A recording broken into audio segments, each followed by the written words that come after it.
ये कोई टाइम है घर आने का? किसके साथ गुलछर्रे उड़ा रहे थे अब तक? अरे कैसी बात कर रही हो? कम से कम बच्चों के सामने तो सोच समझ कर बोला करो। जो जी में आता है वो बोल देती हो। क्यों सोच समझ के बोलूं? बच्चों को भी तो पता चलना चाहिए कि कैसा है उनका बाप। कैसा है इनका बाप? आखिर कहना क्या चाहती हो? देखो, मुझे ना तुमसे कोई जिद बहस नहीं करनी है। ये गार्गी कब से बैठ के तुम्हारा इंतजार कर रही है। हाँ पापा, और आप तो आज मेरे लिए फ़ोन लेकर आने वाले थे ना, ले आए? आज नहीं ला पाया बेटे। क्या आज फिर से नहीं लेकर आए? कोई इतना झूठा कैसे हो सकता है पापा? रोज बोलते हो आज ले आऊंगा आज ले आऊंगा, और आप कभी भी नहीं लेकर आते हो। आपको पता है ना मैं यूपीएससी की तैयारी कर रही हूँ। ये देखो मेरा फोन देखो, बात बात पे तो बंद हो जाता है ये। अरे ऐसे कैसे एग्जाम क्लियर करेगी मेरी बेटी? कैसे बाप हो तुम, एक फोन तक ला कर नहीं दे सकते उसे? कुछ मजबूरियां हैं मेरी, अब क्या बताऊं तुम्हें। क्या मजबूरी है?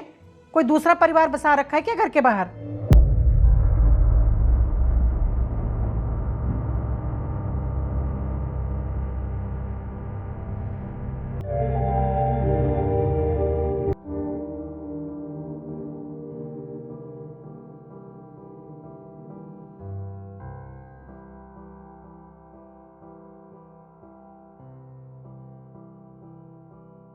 कुछ एडवांस चाहिए था सर, मिल जाएगा?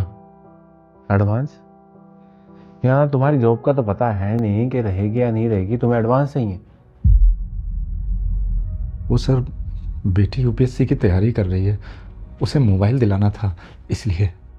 ये बात तो मैं पिछले 4 साल से सुने जा रहा हूँ कि यूपीएससी की तैयारी कर रही है, अब तक हुई नहीं है उसकी।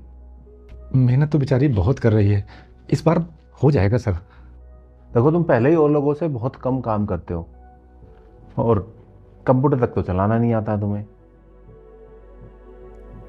सीख तो रहा हूँ सर, आ जाएगा। अब मेहनत तो मैं बहुत करता हूँ। मेहनत तुम कितनी भी करते हो, लेकिन औरों के मुकाबले 50% मेहनत भी नहीं है तुम्हारी। सेम सैलरी में आधा काम करते हो तुम।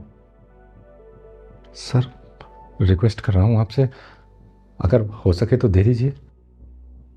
मैं आपसे रिक्वेस्ट कर रहा हूँ कि मैं आपको बहुत टाइम से अपनी कंपनी से निकालना चाहता हूँ, तो आप प्लीज़ अपने आप इस कंपनी से चले जाइए। बहुत मेहरबानी होगी मुझ पर और इस कंपनी पर। अरे ऐसा मत कीजिए सर। ऐसा तो हो चुका है, आप जाइए और कल से आने की जरूरत नहीं है। लेकिन सर। जाइए।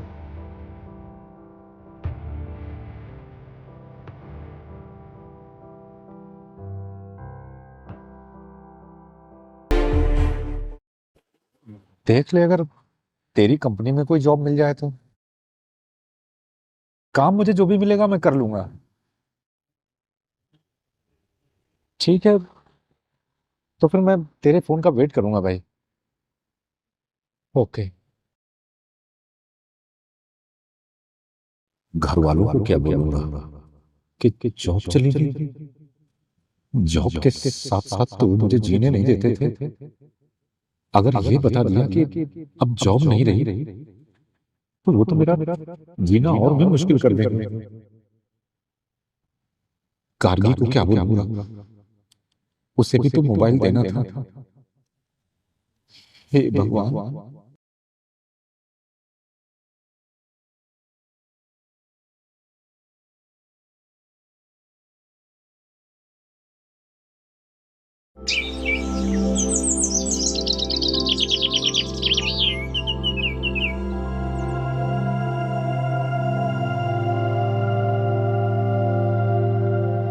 आज गार्गी का फोन लेकर आना शाम को, और अगर ना ला पाओ ना तो घर में मत घुसना।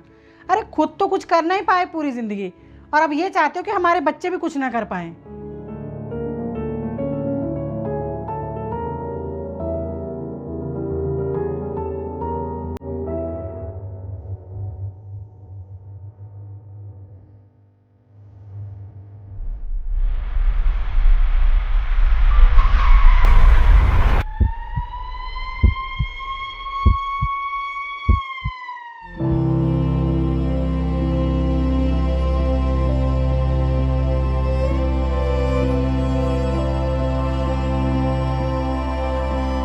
यार वाईफाई नहीं चल रहा।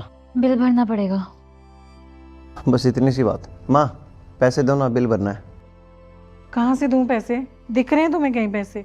बिजली का बिल भरना है, घर में राशन भरवाना है, घर का किराया देना है, इतने सारे काम है पर पैसे नहीं है घर में। अब तुम्हारे पास पैसे नहीं है तो उसका गुस्सा मेरे पे क्यों निकाल रहे हो? तो किस पे गुस्सा उतारूं? अरे 28 साल का हो गया है तू, कोई काम धंधा करता नहीं है, घर में पड़ा रहता है बोझ बन के। पढ़ाई ना करूँ मैं अपनी? कौन सी पढ़ाई की बात कर रहा है? सारा दिन तुम दोनों वीडियो देखते हो फ़ोन पर, पढ़ाई वढ़ाई नहीं करते हो। तू लड़कियों से बात करता है और ये लड़कों से बात करती है। मुझे क्यों बोल रही हो? मैं तो पढ़ती हूँ। अच्छा पढ़ती है? अगर पढ़ती होती ना तो एग्ज़ाम निकाल लेती तू अब तक। 4 साल नहीं लगते तुझे। जाके देखो कौन है। जा रहा हूँ ना।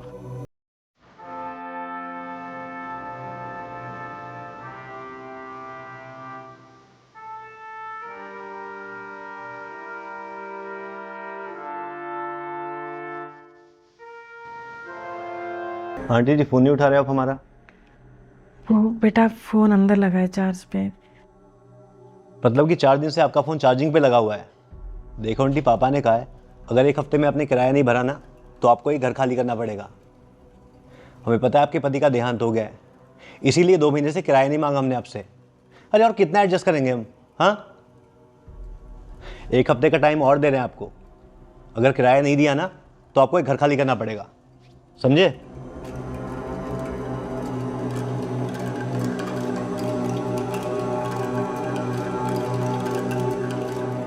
पति क्या होता है इसकी अहमियत अब समझ आ रही है। उनके रहते कभी एहसास ही नहीं हुआ कि वो हमारे लिए क्या कर रहे हैं।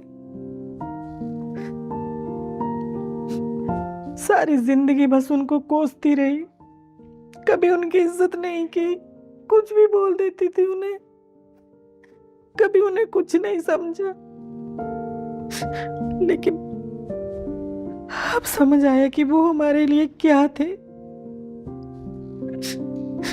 वो हमारे लिए हमारे कपड़े थे, वो हमारे लिए हमारा खाना थे, मकान थे, हमारा सब कुछ थे।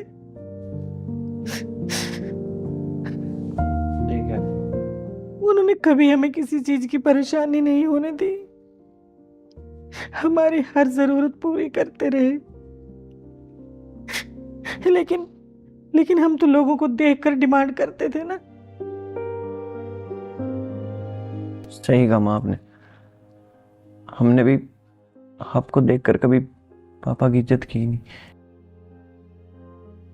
हाँ माँ, और गलती हमारी भी है। हम इतने बड़े होने के बाद भी उन पे बोझ बन के बैठे हुए थे, जबकि हमें तो उनका सहारा बन के रहना चाहिए था। माँ, मैं भी ना अब कल से इंटरव्यू देने स्टार्ट करता हूँ। किसी न किसी कंपनी में तो जॉब मिल ही जाएगी। हाँ माँ, मैं भी। अगर आप कुछ नहीं किया तो हम लोग रोड पे आ जाएंगे। फिक्र मत करो। किसी ने सच कहा है, इंसान की कीमत उसके जाने के बाद ही पता चलती है।